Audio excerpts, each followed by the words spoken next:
ఈ రాష్ట్రంలో అనేక ప్రజా సమస్యలు ఉన్నాయి, రైతు సమస్యలు ఉన్నాయి, డాక్రా మహిళల సమస్యలు ఉన్నాయి, విద్యార్థుల ఫీజు రాయితీల సమస్యలు ఉన్నాయి.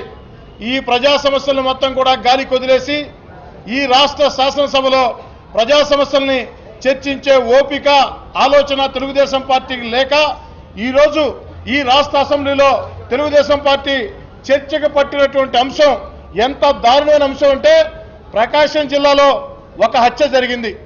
పొదిలి మండలం కొనకనమిట్ల గ్రామంలో హత్యని ఖచ్చితంగా ఎవరైనా ఖండించాల్సిందే. కానీ ఈ హత్య జరిగిన తర్వాత ఈ రాష్ట్ర ప్రభుత్వ ప్రోత్సాహంతో అధికారులు వ్యవహరించినటువంటి తీరు ఎంత దారుణంగా దుర్మార్గంగా ఉందంటే తాటి చెట్టు ఎందుకు ఎక్కావురా కొడక అంటే దూడ మేతకెక్కానన్నట్లు ప్రకాశం జిల్లా పొదిలి మండలం కొనకనమిట్ల గ్రామంలో ఇద్దరు వ్యక్తుల మధ్య వివాదం జరిగి నరసింహారెడ్డి అనే వ్యక్తిని హత్య గావిస్తే నరసింహారెడ్డికి పొలాల పక్కన ఒక వైఎస్ అవినాష్ రెడ్డి గారి కడప ఎంపీ మామ వీరప్రతాప్ రెడ్డి వాళ్ళ బంధువులు పొలాలు ఉన్నాయి కాబట్టి చనిపోయిన వ్యక్తి పొలాల పక్కన పొలాలు ఉన్నాయి కాబట్టి అవినాష్ రెడ్డికి మామ వీరప్రతాప్ రెడ్డి కాబట్టి వీరప్రతాప్ రెడ్డి అవినాష్ రెడ్డి బంధు జగన్మోహన్ రెడ్డి కాబట్టి మొత్తం వారి కుటుంబ సభ్యులను మొత్తం మహిళలు అన్నటువంటి ఇంగిత జ్ఞానం కూడా లేకుండా వైఎస్ అవినాష్ రెడ్డి గారి సతీమణిని వదినని అత్తని బావమర్దుల్ని మొత్తం కూడా ముద్దాయిలు చేసి దుర్మార్గంగా ఒక పోలీస్ రాజ్యాన్ని ప్రకాశం జిల్లాలో నడిపిస్తూ ఈరోజు తెలుగుదేశం పార్టీ నాయకులు మీడియా ముందుకు వచ్చి దొనకొండలో రాజధాని వస్తుందని చెప్పని చాలా ముందుగా భూములు కొన్నా ఉన్నారు. తెలుగుదేశం పార్టీ నాయకులకి అసెంబ్లీలో మాట్లాడే అవకాశం లేదు కాబట్టి సవాల్ విసురుతా ఉన్నా మీడియా పాయింట్ వద్ద చర్చకు రండి. తెలుగుదేశం పార్టీ నాయకులారా చర్చకు రండి. మీడియా పాయింట్ వద్ద ఏదైతే వీరప్రతాప్ రెడ్డి కొత్తగా పొలాలు కొనలేదు అవినాష్ రెడ్డి మామ 20 ఏళ్లుగా ఆ ప్రాంతంలో అవినాష్ రెడ్డి మామకి వ్యాపారాలు ఉన్నాయి, 20 ఏళ్లుగా వ్యాపారాలు ఉన్నాయి. 2014 ఆగస్టు 30వ తారీఖున ఈ రాష్ట్రంలో ఎవరు అధికారంలో ఉన్నారు? చంద్రబాబు అధికారంలో ఉన్నారా లేరా? మరి 2014 ఆగస్టు 30వ తారీఖు నుంచి 2014 నవంబర్ 30వ తారీఖు దాకా వాళ్ళు పొలాలు కొనుగోలు చేసిన మాట వాస్తవం. మరి ఎప్పుడో దొనకొండలో రాజధాని వస్తుందనంట వైఎస్ఆర్ కాంగ్రెస్ పార్టీ నాయకులంట కుట్రలు చేశారంట, కుతంత్రాలు చేశారంట, భూములు కొన్నారంట. ఏమిటి దాని అడుగుతా ఉన్నా. సాక్షాత్తు రాష్ట్ర అసెంబ్లీలో హోంమంత్రి చెప్పే సమాధానాలకు కూడా దిక్కు లేకుండా ఇంత పచ్చి అబద్ధాలను తీసుకొని వచ్చి ప్రచారాలు సాగిస్తూ ఉన్నారు. ఈరోజు హత్య గావించబడ్డ వ్యక్తి నరసింహారెడ్డి. ఖచ్చితంగా హత్యని ఖండించాల్సిందే. మేము ఖండిస్తున్నాం. నరసింహారెడ్డిని హత్య చేసిన వ్యక్తుల మీద కఠిన చర్యలు తీసుకోవాల్సిందే. దీంట్లో ఎలాంటి అనుమానం లేదు. కానీ ఆ నరసింహారెడ్డి పొలాల పక్కన అవినాష్ రెడ్డి బంధువుల పొలాలు ఉన్నాయని వారిని వారి కుటుంబ సభ్యుల్ని వారిని మొత్తం కలిపి ఈరోజు ముద్దాయిల్ని చేసి అధికారం చేతిలో ఉందని చెప్పని ఇష్టారాజ్యంగా ప్రవర్తించడం ఎంతవరకు సభను అడుగుతున్నా. నేను అడుగుతున్నా తెలుగుదేశం పార్టీ నాయకుల్ని. బాలకృష్ణ గారు రివాల్వర్ తీసుకుని ఇంట్లో కాల్పులు చేశారు. బాలకృష్ణ గారు ముద్దాయి అయ్యారు. మరి బాలకృష్ణ గారి బావ చంద్రబాబు గారు, చంద్రబాబు గారి భార్య భువనేశ్వరి గారు, భువనేశ్వరి గారి చంద్రబాబు కుమారుడు లోకేష్ గారు వీరందరినీ ముద్దాయిలు చేసి ఉంటే మీ పరిస్థితి ఏమిటి అని చెప్పి అడుగుతూ ఉన్నా. ఈరోజు ఎంత దారుణానికి ఒడిగట్టి అంతటితో ఆగకుండా ఈరోజు అసెంబ్లీలో సైతం బురద జల్లేదానికి వాడుకుంటూ ఉన్నారు. తెలుగుదేశం పార్టీ నాయకులారా అసెంబ్లీలో అయినా మీడియా పాయింట్ వద్ద అయినా ఈ అంశం మీద బహిరంగ చర్చకి వైఎస్ఆర్ కాంగ్రెస్ పార్టీ సవాల్ విసురుతూ ఉంది.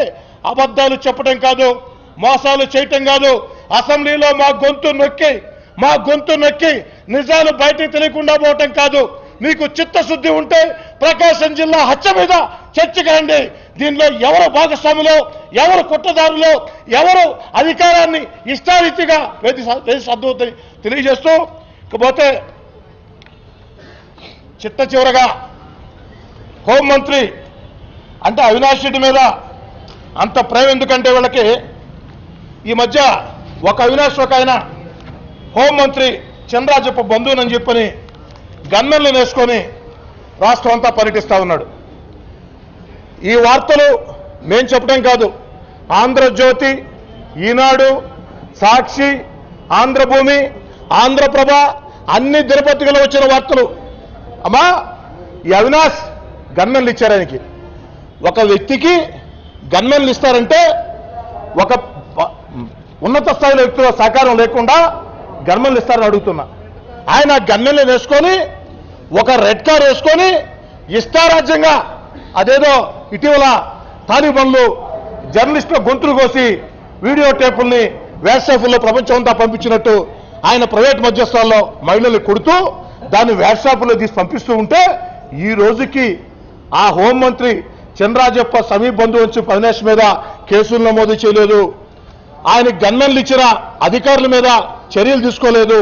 మరి సాక్షాత్తు హోంమంత్రి పేరు చెప్పి గన్మెన్లను పక్కనేసుకొని ప్రైవేట్ మధ్యస్థాలు సాగిస్తూ ఆ ప్రైవేట్ మధ్యస్థాలు వాట్సాప్లో పెట్టి రాష్ట్రాన్ని మొత్తం భయభ్రాంతులు చేసే వ్యక్తుల మీద కేసులు నమోదు చేసేదానికి వీళ్ళకి చేతులు రావటం లేదు. కానీ ఎక్కడో ప్రకాశం జిల్లాలో మర్డర్ జరిగితే కడప జిల్లాలో ఉండే అవినాష్ రెడ్డి బంధువుల మీద పక్కన పొలాలు ఉన్నాయన్న కారణంతో ఇష్టారీతిన కేసులు నమోదు చేయటం ఎంతవరకు సమంజసం అని చెప్పి అడుగుతూ, చంద్రబాబు గారు ఎప్పుడు ఇదే విధంగా ఉండదు.